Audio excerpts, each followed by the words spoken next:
നിയമങ്ങൾ എല്ലാത്തിനും എടുക്കും. എല്ലാത്തിനും എടുക്കും. ഇസ്ലാമിലെ നിയമം നിങ്ങൾ തള്ളേണ്ടതിനെ തള്ളൂ.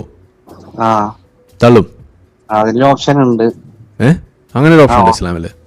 ആ ഇസ്ലാമിൽ ഒരു നിയമം തള്ളാനുള്ള ഓപ്ഷൻ ഉണ്ടോ? തള്ളാന്ന് പറയാ നമ്മളൊന്നും ഫോഴ്സ് ചെയ്യുന്നില്ലാന്നാണ് എന്റെ ഒരു വിശ്വാസം. എവിടെ ഫോഴ്സ് ചെയ്യുന്നില്ല? ആര് ഫോഴ്സ് ചെയ്യുന്നില്ല? നമ്മള് വിശ്വസിക്കുന്നതില് ഇപ്പൊ നമ്മള് നോമ്പെടുക്കുന്നുണ്ട്, നിസ്കരിക്കുന്നുണ്ട്. ഒരു നിസ്കാരം വിട്ട് കഴിഞ്ഞാല് അതിന് ഖളാ വിട്ടേണ്ട ഒരു ഓപ്ഷൻ ഉണ്ട്. ഖളാ വിട്ടാന്ന് പറയുന്ന ഒരു ഓപ്ഷൻ ഇസ്ലാമിലുണ്ടോ? ആ ഉണ്ട്. എവിടെ ഉണ്ട്? ഖളാ വീട്ടാന്നില്ല, നിങ്ങള് നോമ്പ് എടുക്കാൻ മറന്നില്ല. നോമ്പിന്റെ കാര്യത്തിലുണ്ട്. നിസ്കാരത്തിന്റെ കാര്യത്തിൽ ഖളാ വിട്ടാന്ന് പറയുന്ന ഒരു ഓപ്ഷൻ ഇല്ല. നിസ്കാരം 5 നേരം ഉള്ളത് അത് നിസ്കരിച്ചോളുക എന്നുള്ളതാണ്.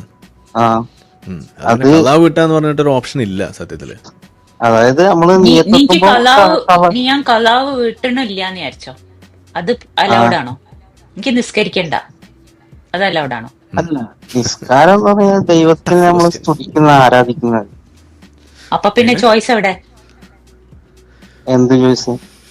നിങ്ങളല്ലേ ഇപ്പൊ പറഞ്ഞ നമുക്ക് നിസ്കരിക്കാതിരിക്കാൻ ചോയ്സ് ഉണ്ട്. നിസ്കരിക്കാൻ ചോയ്സ് പറഞ്ഞപ്പോ പെണ്ണുങ്ങൾക്ക് ചില സമയത്ത് അതല്ല ആണുങ്ങളെ കേസ് എടുക്കാം. ആണുങ്ങൾക്ക് നിസ്കരിക്കാതിരിക്കാൻ ചോയ്സ് ഉണ്ടോ? ചോയ്സ് ഒരു 99% ഉണ്ട്. കാരണം വെച്ചാൽ നമ്മളിപ്പോ രോഗത്തിലാണെങ്കിൽ നമ്മള് നിസ്കരിക്കാൻ രോഗത്തിലൊന്നുമില്ല. നിങ്ങൾ നല്ല ഫിറ്റ്, നിങ്ങളൊരു നല്ല ഫിറ്റ് ബോഡി, നിങ്ങൾക്ക് നിസ്കരിക്കണ്ട, മൂടുണ്ടായില്ല. അപ്പോഴോ നാളെ സുബഹി നിസ്കരിക്കണമെന്ന് വിചാരിച്ചാ എങ്ങനെ ഉണ്ടാവും? അത് ഞാൻ ഉറങ്ങുന്ന പോലെ. ഇന്ന് സുബഹി നിസ്കരിച്ചോ? ഇന്ന് ഇല്ല.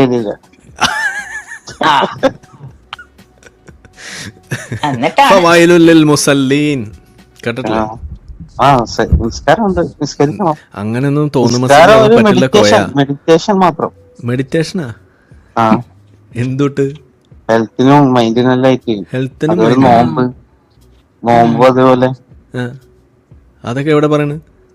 നിങ്ങളുടെ നിയ്യത്ത് പോയി. അത് നമ്മൾ ചെയ്യുമ്പോൾ കേട്ടിട്ടില്ലേ? അപ്പൊ നിങ്ങൾ നിസ്കരിക്കുന്നത് മെഡിറ്റേഷന് വേണ്ടിയാണെന്ന് പറഞ്ഞാൽ പോയി. നിസ്കാരത്തിന്റെ കൂലി നിങ്ങൾക്ക് കിട്ടില്ല. അല്ല, നമ്മളിപ്പോ നിസ്കാരം എന്ന് പറയുന്നത് അള്ളാഹുവിനുള്ള ഇബാദത്താണ്.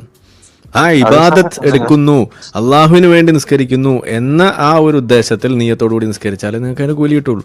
അല്ലാതെ നിങ്ങൾ എക്സസൈസിന് വേണ്ടിയിട്ട് അല്ലെങ്കിൽ ആളെ കാണിക്കാൻ വേണ്ടി എന്നൊക്കെ പറഞ്ഞാൽ എന്താണ് ഖുർആൻ പഠിപ്പിക്കുന്നത്?